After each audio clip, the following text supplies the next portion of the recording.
Otra de las patologías importantes de infección de vías respiratorias inferiores es la bronquiolitis.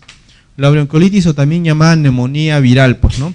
Es una enfermedad infecciosa aguda que provoca una obstrucción característica inflamatoria de las vías respiratorias inferiores, cuya signología clínica conforma parte de un síndrome que es el SOVA, síndrome obstructivo bronquial aguda. Generalmente abarca vías aéreas pequeñas, por eso se llama bronquiolitis, ¿no? Porque abarca fundamentalmente los bronquiolos. Es una entidad propia del lactante, característicamente los primeros 6 meses de vida, ¿ya? Pero puede ser antes de los 2 años. Existe los criterios, ¿no? El criterio clínico para tratar de englobar a estos pacientes son los criterios de Maconochi, ¿no? Es que este criterio de Maconochi, ¿ya? La base es que tiene que tener el paciente menor de 2 años, primer episodio de sibilantes, ya precedido de un cuadro respiratorio o un cuadro inespecífico viral. Entonces, si el paciente tiene 7 meses, ¿no? Viene porque 3 días antes tenía rinorrea, coriza, conjuntivitis, fiebre, malestar, lo examinan ustedes, ya hay sibilantes, es su primer episodio, no hay antecedentes familiares de asma, nada de eso, y llega la consulta, ¿no? La primera posibilidad diagnóstica definitivamente es una bronquiolitis, ¿no? Es lo primero, ¿ya? Existe otro criterio que es el criterio de consenso francés, generalmente también tiene como base la edad, ¿no? Menor de 2 años.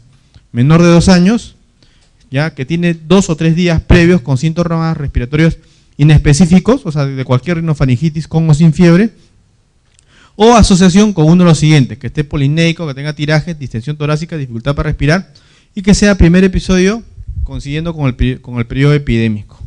O sea, prácticamente es un Maconochi más ordenado nada más, y es lo mismo, ¿no?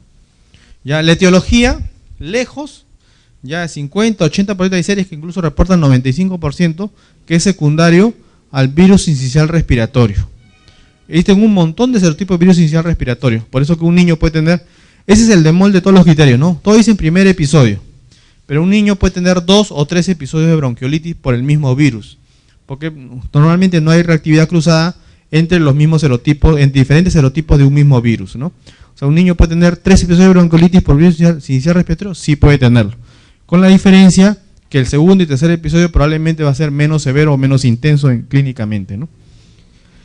Otros agentes también que forman parte de este cuadro son los parainfluenza, 1, 2, 3, más frecuente el tipo 1, los adenovirus, que dan generalmente las formas más graves de bronquiolitis, ¿no? Asociadas fundamentalmente a la bronquiolitis obliterante, pues, ¿no? El influenza, ¿ya? El influenza B, también la influenza la H1N1 también puede producir bronquiolitis, los metaneumovirus humanos, que casi no se ven en nuestro medio, generalmente son poblaciones occidentales, ¿ya? El impacto de esta enfermedad es bastante alta, ¿no? La presencia de bronquiolitis en nuestro medio ha originado un programa, que es el programa IRA, ¿no? Y dentro de su capítulo está el síndrome obstructivo bronquial agudo, que es una estrategia para englobar todos los cuadros de infección respiratoria baja, ¿ya? Y según eso tiene manejo, ¿ya? Se dice que cada año 10% de los lactantes tienen bronquiolitis, o sea, 1 de cada 10 que nace tiene bronquiolitis. El pico de presentación se da entre los 2 meses y los 6 meses. 2 a 5% menores de 12 meses lamentablemente requieren hospitalización. Se dice que también todo niño menor de 3 meses que curse con una bronquiolitis, independientemente del score, se tiene que hospitalizar, porque aproximadamente 7% de ellos hacen parada cardiorrespiratoria. Así el paciente está con un score de -1, pues tiene bronquiolitis, se tiene que hospitalizar. 50-70% de los niños con bronquiolitis tendrán episodios recurrentes. De ahí viene la teoría que algunos dicen que la bronquiolitis predispone al asma, ¿no? No hay mucho consenso al respecto, pero probablemente sí existe alguna asociación. La epidemiología del virus sincicial respiratorio, el reservorio siempre es el humano, el periodo de incubación es 2 a 8 días, la transmisión de secreciones respiratorias o fomites, o sea, toallas, pañuelos, etcétera. Ya, ingreso por vía nasal o conjuntival, el periodo de contagio son de 3 a 6 días post contacto durante 6 a 10 días, ¿no? La patogenia, como casi todas las enfermedades respiratorias, tiene una puerta de entrada viral, un huésped susceptible, ¿ya? Va a haber ¿qué cosa? Una disrupción ciliar, infiltración linfática, o sea, respuesta inflamatoria en toda la zona, el germen va migrando y va hacia las partes más periféricas, o sea, hacia las zonas bronquiolares. Y ahí es donde va a ocurrir la sintomatología clínica, pues, ¿no? Acá tenemos un gráfico, ¿no? Donde tenemos el epitelio del virus infectado. Va a haber una gran cantidad de respuesta inflamatoria, ¿no? Esta respuesta inflamatoria va a generar una mayor secreción, ¿no? Una mayor fuga de plasma, o sea, más cantidad de agua, reclutamiento de células inflamatorias, disrupción de las células inflamatorias, y va a haber una hiperrespuesta de las células inflamatorias, por eso que se van a contraer, pues, ¿no? Y un complejo neuronal activado. Todo esto va a ocasionar la sintomatología clínica característica de la bronquiolitis, que son los sibilantes y la dificultad respiratoria debido a la obstrucción del pasaje de aire, pues, ¿no? Esa es también la respuesta inflamatoria, va a haber tanto los TH1, TH2, ¿no? y mediadores, y la generación de mediadores inflamatorios y sibilantes. En la fisiopatología, como ya mencionamos, al final todo va a derivar en esto, ¿no? Una alteración de la ventilación-perfusión. ¿Por qué? Porque va a haber obstrucción, ¿no? de la vía aérea, y esto va a alterar esta relación BQ. Esto va a originar hipoxemia, acidosis, hipercoagulación en algunos casos. Y la obstrucción de la vía aérea va a originar obviamente el cuadro clínico característico, que es la sibilancia, ¿ya? Y según esto, en algunos pacientes hacen apnea, otros hacen insuficiencia cardíaca, incluso otros se chocan, pues, ¿no? El cuadro clínico, previamente, que vamos a tener un cuadro inespecífico, catarrar, rinorrea, faringitis, otitis, etcétera, ¿no? Y conforme va avanzando, ya de más o menos 5 a 7 días, tos, tiraje, o sea, compromiso de infección respiratoria baja. Si el cuadro va progresando mucho, va a haber una dificultad severa, ¿no? Ya que se ve generalmente a la semana o segunda semana de enfermedad. En el examen físico, característicamente la presencia de taquinia y signo de dificultad respiratoria, o sea, tiraje, ¿no? Aleteo nasal, tiraje supraclavicular, intercostal, etcétera, o sea, las clásicas retracciones. Va a haber en la radiografía de tórax vamos a encontrar una hiperinsuflación pulmonar, y clínicamente vamos a encontrar que el paciente tiene su tórax más ensanchado, ¿no? O sea, el paciente está más cuadrado, ¿no? Está más pechón, ¿no? Eso es lo que vemos muchas veces en el niño, ¿no? Un tórax abombado, ¿no? Va a haber una discreta cianosis, ¿ya? El paciente está con una cianosis peribucal, ¿ya? En la auscultación, pues, la verdad podemos encontrar cualquier cosa, expiración prolongada, sibilantes, crepitantes, etcétera, pues, ¿no? El diagnóstico, mencionamos los criterios. Primer episodio, aunque un niño puede tener 2 o 3 episodios de bronquiolitis que tenga menor de 12 meses, algunos dicen menor de 2 años, con síntomas de infección respiratoria previas, ¿no? O sea, criterio de Maconoche o criterio francés, cualquiera de los dos, ¿no? La radiografía de tórax, ya va a haber zona de hiperinsuflación, en algunos casos atelectasia laminares. El signo patognomónico clásico característico de la bronquiolitis es la atelectasia laminar, ¿no? Es lo que describen los autores. Nunca he visto una, pero es lo que se describe, ¿no? Unas atelectasias laminares en las bronquiolitis.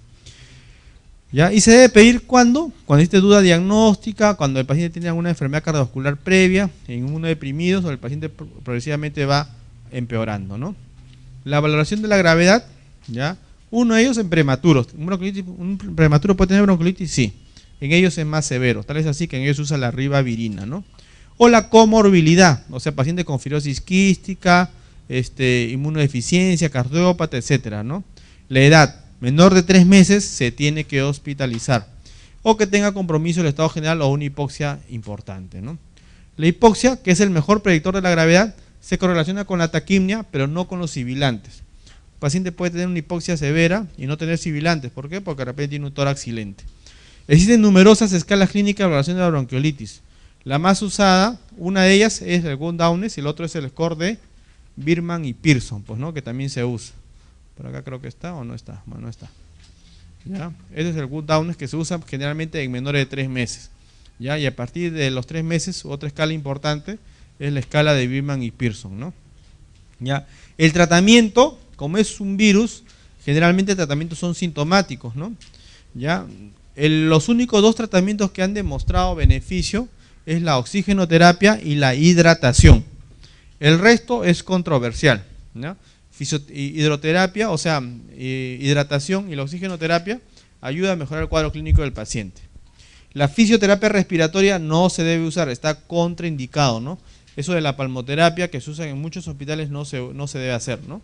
A veces la enfermera lo nebuliza, el médico manda a nebulizar al paciente, ¿no? Mientras está esperando los 20 minutos para la siguiente nebulización, ¿no? La enfermera la está palmoteando, sin que nadie le diga, ¿no? Eso ya es una costumbre en muchos hospitales, pero eso está prohibido. Lo único que ha demostrado es producir más hipoxemia, ¿ya? El paciente está irritable, está fastidiado y encima le metes golpe, va a estar más fastidiado, más irritable, por eso que no se debe hacer la palmoterapia, pues, ¿no? Y una información adecuada a los padres, ¿por qué? ¿Ya? Porque la evolución de la enfermedad es un poco incierta y hay que hablarle siempre los signos de alarma. A pesar que el paciente puede mejorar inicialmente, de repente al día siguiente el paciente puede estar peor, en ese caso tiene que regresar a la emergencia, ¿no? Evitar el humo de tabaco porque generalmente la vía respiratoria va a estar más sensible, va a estar más hiperreactivo y probablemente el paciente curse con una mayor obstrucción, ¿no? Los fármacos, ya, los beta, el uso de nebulización con beta 2 no ha demostrado un beneficio adicional, ¿no? A pesar que todas las guías, ¿no? O mejor dicho, todo lo que ustedes leen o han leído sobre bronquiolitis y beta 2, todos dicen que no se debe usar, no se debe usar, no se debe usar, ¿no? Desde el punto de vista teórico, para examen, no se debe usar. Desde el punto de vista práctico, el que habla ha tenido la suerte de estar en 3 continentes y en los 3 sitios ya se usan bronquiolitis, ¿no? A pesar que en sus protocolos está no usarlo. Y todos lo usan, ¿no?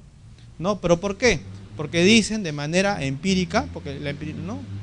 Que más o menos un 20-25% con bronquiolitis, ya algunos pacientes responden a los beta 2. ¿Qué paciente responde? ¿Qué paciente no responde? La única manera de saberlo es nebulizarlo, pues, ¿no? No existe otra forma. Pero igual en sus protocolos está no usar beta 2, pero siempre lo usan, pues, ¿no? Hasta los mismos autores que ustedes van a leer cuando sean pediatras que dicen que no, uno si tiene la suerte de conocerlo cuando lo hacen en la práctica personal, siempre lo usa, ¿ya? Y siempre descargan, tiene efectos secundarios, más taquicardia, no disminuye la hospitalización, más trabajo para el personal, no por nada, pero al final se usa. La adrenalina, ¿no? Que también es controversial, ya hace unos años salía que el tratamiento de primera línea era la adrenalina racémica, ¿no? Porque tenía mejor efecto, producía mayor broncodilatación, etc. Después se comprobó que la racémica era igual a la adrenalina común, por eso se indicaba. Pero después se comprobó que no disminuía la tasa de hospitalización, no mejoraba la oxigenación, no mejoraba la clínica del paciente, ¿no? Y sus efectos secundarios eran muy similares a los beta 2. Por eso que recomendaron no usarlo, salvo que el paciente sea hospitalizado, pues, ¿no? Ya, en aquellos pacientes, pero generalmente de manera rutinaria no se debe usar. Los corticoides son poco eficaces en el tratamiento. Lo único que ha demostrado los corticoides es disminuir el tiempo de estancia hospitalaria. Ya, nada más. O sea, si el paciente va a estar hospitalizado 5 días, de repente si le damos corticoides va a estar hospitalizado 4 días, ¿no? En nuestro medio a veces uno parece que, bueno, 5 o 4 días no hay diferencia, pero en otros sitios sí, porque todo evalúan a través de costos, ¿no? Es más barato 4 ampollas de dexametasona a un día hospitalario, ¿no? En nuestro medio generalmente no hacemos eso. Pero igualito, ¿no? Todo el mundo lo usa. A pesar que dice que no se debe usar, solamente en aquellos que están de repente intubados o que tienen formas severas, etcétera, ¿no? Pero todo el mundo lo usa. Los corticoides inhalados, la budesonida y la fluticasona, perdón, ya también actualmente es una terapia controversial, ¿no? No se indica de manera rutinaria. La fluticasona tiene menos episodios nocturnos de tos, pero es aún conflictivo recomendar el uso de los corticoides inhalados. Lo que se está usando actualmente, después de episodios de bronquiolitis recurrente, o sea, que el paciente haga obstrucciones recurrentes, obstrucciones bronquiales recurrentes, es el uso de corticoides inhalados, porque algunos dicen que esto puede ser el disparador desencadenante para que el paciente en el futuro haga cuadros de asma, pues, ¿no? Pero todavía es controversial. El oxígeno, al igual que la hidratación, sí ha demostrado beneficio en bronquiolitis, ¿no? Sobre todo en aquellos que tienen hipoxia marcada, ¿ya? La ribavirina se debe usar solamente en aquellos pacientes que tienen alto riesgo. ¿Y quiénes son pacientes de alto riesgo? Los prematuros, ¿no? ¿Qué cosa es la ribavirina? Es un nucleócido sintético que activa frente al virus inicial respiratorio. No se usa en lactante, no se usa en uno de bronquiolitis de 2 años, 1 año, no.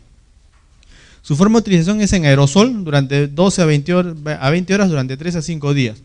Se debe administrar en pacientes de muy alto riesgo, ¿no? Y aún así su efecto es dudoso, ya en la reducción de la gravedad, ¿no?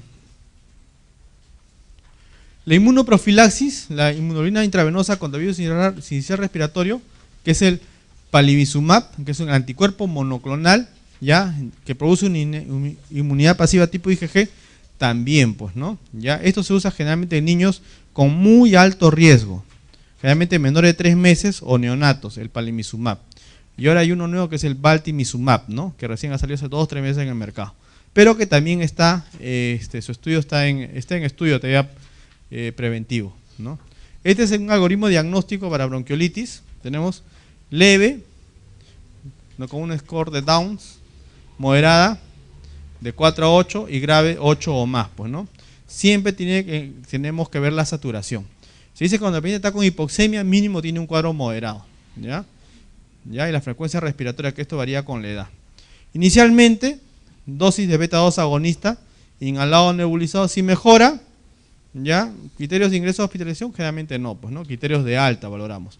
Y le damos las recomendaciones al paciente porque el paciente puede volver en 1 o 2 días, ¿no? Porque no sabemos cuál va a ser la evolución, es un poco incierto.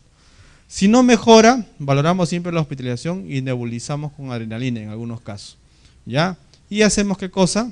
¿No? Buscamos que exista una infección nosocomial previa o concomitante, usamos medidas generales, o sea, hidratación, oxigenoterapia, una dieta apropiada para la edad, o tratamiento con broncodilatador que ha demostrado mejoría solamente en pacientes que están hospitalizados o en aquellos pacientes que están en cuidados intensivos pediátricos, ¿no? Los criterios de hospitalización, así como muchas enfermedades, uno es la polimnia, ¿no? Si el paciente tiene una frecuencia respiratoria más de 70 y una saturación de O2 menor de 92, tiene que hospitalizarse. Si el paciente, a pesar que luce bien, no tiene mucha tos, pero no come y está deshidratado, también tiene que hospitalizarse, porque realmente esa poca dificultad que tiene hace que el paciente no coma y hay que hidratarlo. ¿Ya? Niño menor de 6 semanas de edad siempre se hospitaliza. Es más, niño menor de 12 semanas, o sea, menor de 3 meses, se tiene que hospitalizar. Que tenga una enfermedad de base, o sea, que sea cardiópata, hepatópata, nefrópata, también se hospitaliza, pues, ¿no? Sobre todo tiene hipertensión pulmonar. La resolución característica de este cuadro es más o menos en los primeros 7 a 10 días. ¿Ya? Cuando este cuadro dura más de 7 a 10 días, uno debe pensar en las complicaciones. La complicación más frecuente siempre es la sobreinfección bacteriana. A uno dicen 1 a 2% de los casos y otros dicen hasta 40%. Por eso cuando uno habla de neumonía, ¿ya?